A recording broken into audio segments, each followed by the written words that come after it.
Hello, semester 2 के विद्यार्थियों, जिसमें तुम लोग फिलॉसफी कोर, फिलॉसफी जीई और फिलॉसफी जनरल, ये तीनों क्लास के विद्यार्थियों जो तुम लोग सेमेस्टर 2 में पढ़ते हो, तो आज फिर तुम लोगों का ऑनलाइन क्लास में मैं तुम लोगों के सामने उपस्थित हूँ। जैसा कि तुम लोग जानते हो कि ये जो पेपर है ये मॉडर्न वेस्टर्न फिलॉसफी है, आधुनिक पाश्चात्य दर्शन। इसमें हमने जो शुरू के 3 बुद्धिवादी दार्शनिक थे, रेने देकार्त, बेनेडिक्ट स्पिनोजा और लाइबनिज, ये तीनों बुद्धिवादी दार्शनिकों का हमने क्लास ले लिया है। तुम लोग समझ चुके हो, जान चुके हो, पढ़ चुके हो। अब मैं अनुभववादी दार्शनिक जो आते हैं आधुनिक पाश्चात्य दर्शन में, वो मैं शुरुआत करूंगा बर्कले से नहीं। मैंने विगत क्लास में कहा था बर्कले से शुरुआत होगी, नहीं। जॉन लॉक, जो इंग्लैंड के एक महान राजनीतिक शास्त्र और फिलॉसफी दर्शन शास्त्र के महान विद्वान आदमी थे, महान विद्वान व्यक्ति थे, महान विद्वान विचारक थे, जॉन लॉक। उन्हीं की कुछ दार्शनिक अवधारणाओं से मैं तुम लोगों को परिचित करवाऊंगा। तो जॉन लॉक जो हैं, उसमें तुम लोगों को उनके 2 दार्शनिक विचारों से अवगत होना है।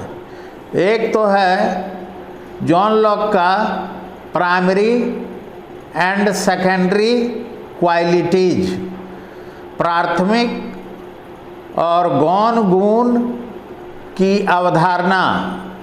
किसकी? जॉन लॉक की। एक तो ये आपको पढ़ना है।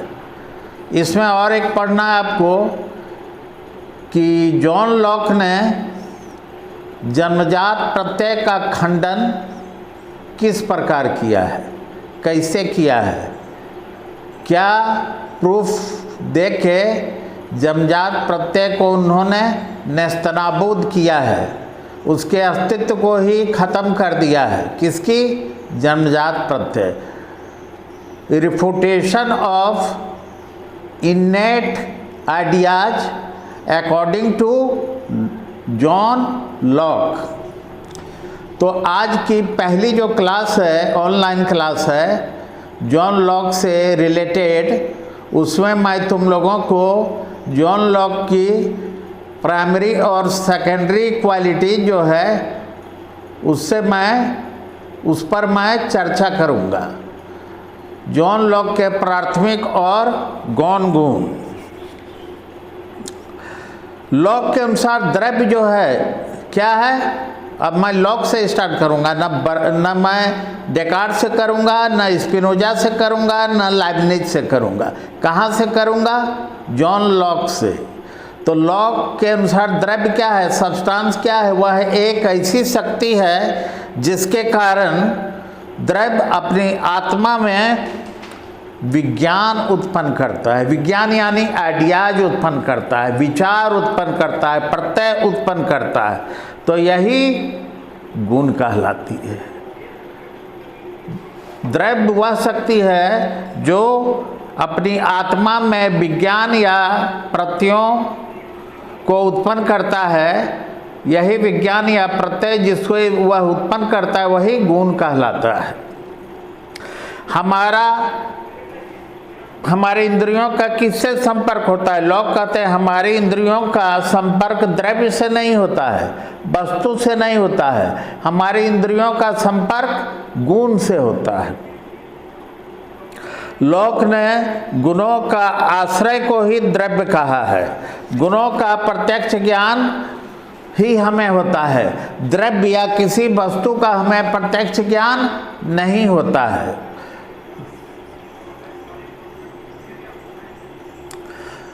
लोक ने प्राथमिक एवं गौण गुणों का अपने दर्शन में विस्तृत चर्चा की है। तुम्हें एक यहाँ पर शंका होगी, तुम विद्यार्थियों को यहाँ एक शंका होगी कि लोग कहते हैं हमें वस्तुओं का प्रत्यक्ष नहीं होता, हमें सिर्फ गुणों का प्रत्यक्ष होता है। जैसे मान लो ये क्या है, ये बुक है ना, तो हमें प्रत्यक्ष किसका होता है? बुक का होता है। यही तुम कहोगे। बुक क्या है? द्रव्य है, जड़ वस्तु है, कोई वस्तु है, तो उनका कहना कि नहीं, ऐसी बात नहीं है। हमें किसी द्रव्य का कभी भी प्रत्यक्ष ज्ञान नहीं होता, हमें ज्ञान होता है उसके सिर्फ गुण का। इसका गुण क्या है? इसका गुण हुआ इसका मोटापन, इसका चौकोरपन, इसका लिखावट जो है, इसका जो आकार है, इसका जो साइज है, इसी का हमें प्रत्यक्ष होता है। तो ये आकार, साइज, इसकी मोटाई, ये क्या हो गया? इस बुक का क्या हो गया? गुण हो गया। तो हमें सिर्फ इसी का प्रत्यक्ष होता है, सिर्फ गुणों का प्रत्यक्ष होता है, किताब का हमें प्रत्यक्ष नहीं होता। यदि हम इन गुणों को हटा दें तो क्या हमें प्रत्यक्ष होगा? नहीं होगा। जैसे चीनी मान लो, चीनी में क्या होता है? चीनी में होता है, कोई भी चीनी देख के बोल देगा ये चीनी है। तो चीनी जैसा तो बहुत चीज़ होता है, कितना यूरिया, कितना नमक, ये सब भी तो चीनी जैसा ही होता है। लेकिन हम कैसे कहेंगे ये चीनी है, नमक है, या कोई सल्फेट है, कैसे कहे, या कोई खाद है, कैसे हम जानेंगे? इसको हम जानेंगे, उसे चखेंगे। तो लोग कहते हैं कि चीनी को कोई नहीं देखता, चीनी को कोई नहीं जानता, चीनी का प्रत्यक्ष ज्ञान किसी को नहीं होता, सिर्फ उसके गुणों का हमें प्रत्यक्ष ज्ञान होता है। चीनी का गुण क्या है? उसका सफ़ेदीपन है, उसका चौकोरपन है, उसका रवापन है, उसका स्वाद है। तो सिर्फ यही 3-4 जो गुण है उसी का हमें प्रत्यक्ष होता है। तो लोग जो हैं वो कभी भी जड़ पदार्थ को साक्षात ज्ञान, उसका अस्तित्व ही नहीं मानते। वो कहते हैं हमें जो भी ज्ञान होता है वो सिर्फ उसके गुणों का ही प्रत्यक्ष होता है, ज्ञान होता है या जानकारी होती है। गुण जो है, लोग जो हैं वो गुण 2 प्रकार के मानते हैं। लोग जो हैं वो गुण के 2 प्रकार मानते हैं। एक हो गया प्राथमिक गुण और एक हो गया गौण गुण।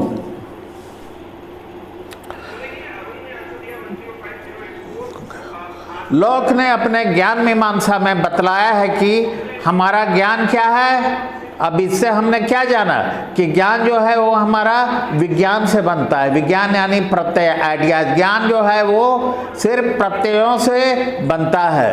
प्रत्यय 2 प्रकार के हैं, सरल प्रत्यय और जटिल प्रत्यय, सिंपल आइडियाज और कॉम्प्लेक्स आइडियाज। फिर जटिल प्रत्यय भी 3 प्रकार के होते हैं, द्रव्य, प्रकार एवं संबंध, सब्सटेंस, मोड्स एंड रिलेशन। लोग ने कहा है कि इस द्रव्य को हम नहीं जान सकते। अभी मैंने कहा द्रव्य को हम, उसका द्रव्य क्या है उसको कभी हम नहीं जान सकते, हम सिर्फ उसके गुणों को ही जान सकते हैं। लोक ने द्रव्य को गुणों का आश्रय कहा।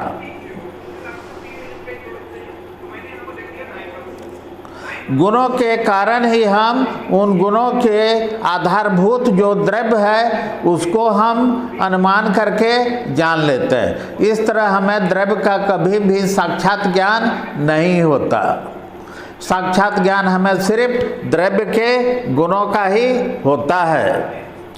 अब कहोगे गुण क्या है सर? लौक के अनुसार द्रव्य जो है उसकी जो शक्ति है जिसके कारण वह हमारी आत्मा में प्रत्यय या विचार या विज्ञान को उत्पन्न करता है, वही गुण कहलाता है। हमारा साक्षात संपर्क द्रव्य से कभी नहीं होता है, वह सिर्फ गुणों से होता है। गुण दो प्रकार के होते हैं, प्राथमिक गुण और गौण गुण, प्राइमरी क्वालिटीज और सेकेंडरी क्वालिटीज।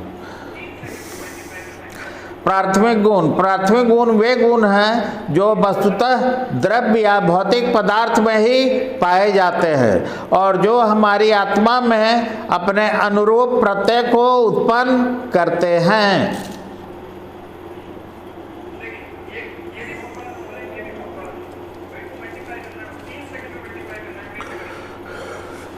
प्राथमिक गुण द्रव्यों के कैसे गुण हैं? वो द्रव्यों के वास्तविक गुण हैं। जब इंद्रियों का इन प्राथमिक गुणों से संपर्क होता है तब फिर उन संवेदनों में अपना प्रतिबिंब वे छोड़ जाते हैं, अपना रिफ्लेक्शन वे छोड़ जाते हैं।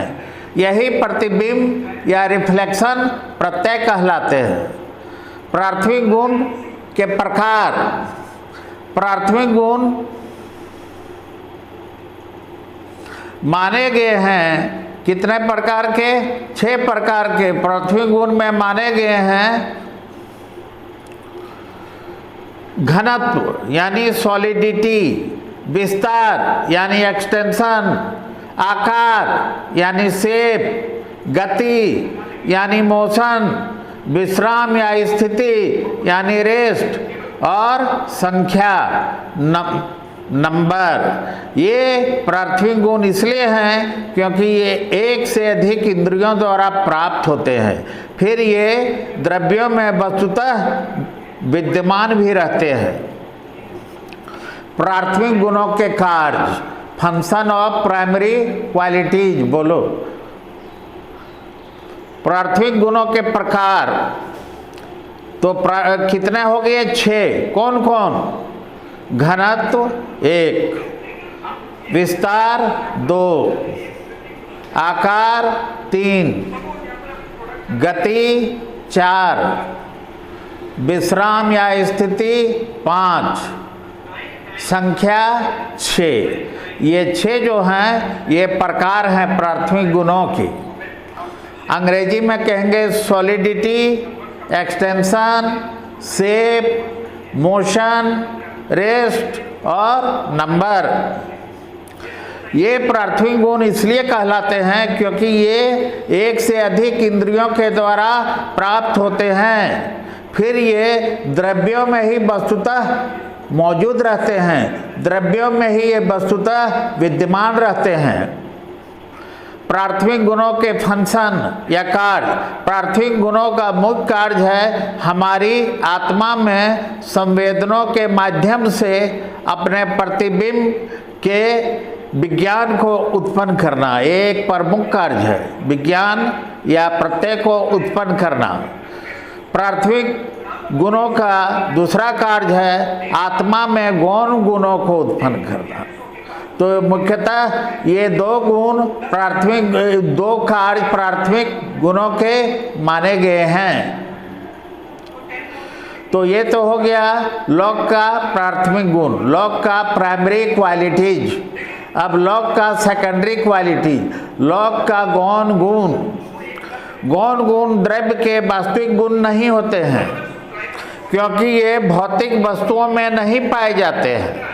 वास्तव में गौण गुणों को गुण कहा ही नहीं जा सकता है, फिर भी इनको व्यवहार के कारण गुणों का एक भेद मान लिया गया है।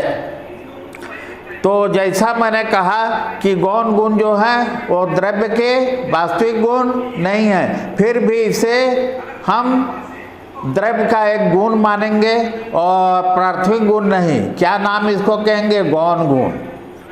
गौण गुण हमारी आत्मा के मात्र एक संवेदना मात्र है।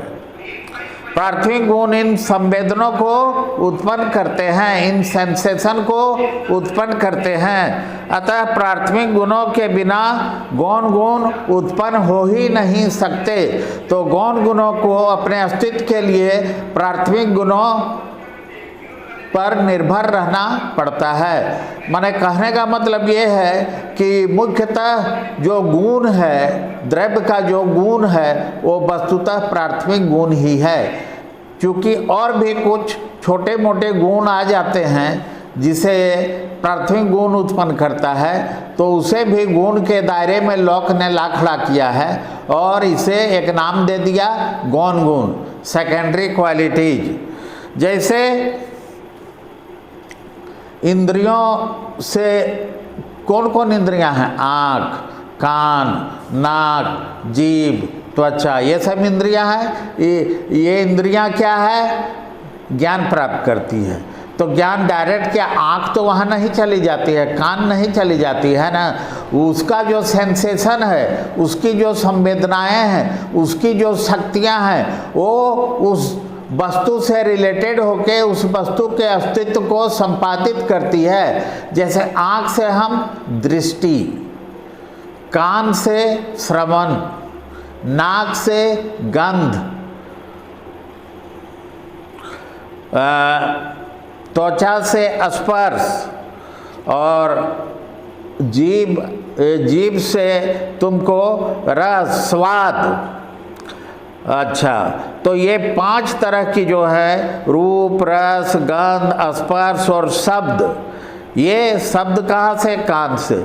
ये सब जो है ये गौण गुण कहलाएंगे। कौन कौन? रूप, रस, स्पर्श, गंध, आकार, ये 5 जो हैं ये गौण गुण कहलाएंगे। ये वास्तव में द्रव्य या भौतिक पदार्थों में नहीं पाए जाते हैं, परंतु ये पूर्णतया सब्जेक्ट्स पर निर्भर करते हैं, विषयी पर निर्भर करते हैं। उदाहरण के लिए यदि मनुष्य में आँख से कोई वस्तु देखता है तो उसके लिए क्या है? डायरेक्ट आँख वहाँ नहीं जाता है। आँख का एक संवेदन स्वरूप जो है वो वहाँ पहुँच के उस वस्तु का जानकारी देता है। जैसे नाक जो है वो उस वस्तु तक नहीं पहुँच पाता, वो उस पर जो उसका जो एक संवेदन शक्ति है जिसे हम गंध कहेंगे, वो वहाँ जाके उस वस्तु का एहसास या उस वस्तु की स्थिति को हमारे सामने प्रकट करता है। मान लो एक फूल है, तो इस फूल में जो गंध है उसके आधार पर हम कह देंगे ये गेंदा फूल है, ये गुलाब का फूल है, या ये रजनीगंधा है, या बेला है, जो भी है। तो इसी रीति से सभी गौण गुण मनुष्यों के इंद्रियों पर ही निर्भर करते हैं। इंद्रियां क्या हैं? 5 हैं। फिर गौण गुण जो हैं वे सापेक्ष होते हैं, वे आत्मनिर्भर नहीं होते हैं, वे स्वतंत्र नहीं होते हैं, वे रिलेटिव होते हैं, वे सापेक्ष होते हैं, उनमें निर्भरता वाली गुण होती है, वे आत्मनिर्भर नहीं होते हैं। क्योंकि एक ही प्रकार का गौण गुण व्यक्तियों को भिन्न भिन्न मालूम देता है। जैसे यदि किसी वस्तु में हम गर्म पानी को रख दें और फिर दाहिने हाथ से उसमें थोड़ी देर तक डाले रहे, तो दाहिने हाथ के लिए पानी जो है वो कम गर्म मालूम पड़ेगा, जिसे हम लोग सुषुम कहते हैं।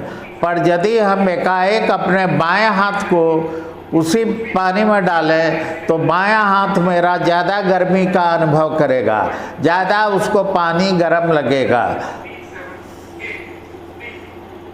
अब यदि जल का ताप वास्तव में जल में रहता तो यह दोनों हाथों में एक ही समान उसकी गर्मी का हमें एहसास होता, पर वह ऐसा नहीं होता है। इससे स्पष्ट हो जाता है कि गौण गुण जो है वो हमारी इंद्रियों पर निर्भर करते हैं, किंतु गौण गुणों के इंद्रियों पर निर्भर रहने पर भी इसका वास्तविक आधार क्या है? प्राथमिक गुण ही है, प्राइमरी क्वालिटीज ही है। तो ये हो गया लॉक का प्राथमिक गुण और गौण गुण। तो विद्यार्थियों, आज का क्लास जो है उसमें मैंने तुम्हें लॉक की शुरुआत लॉक के प्राथमिक और गौण गुण से की। अब आगे का क्लास मैं दूसरे दिन लूँगा, वो है लॉक का refutation of innate ideas, lock का जमजात प्रत्ययों का खंडन। तो आज का क्लास यहीं तक। Bye bye, okay.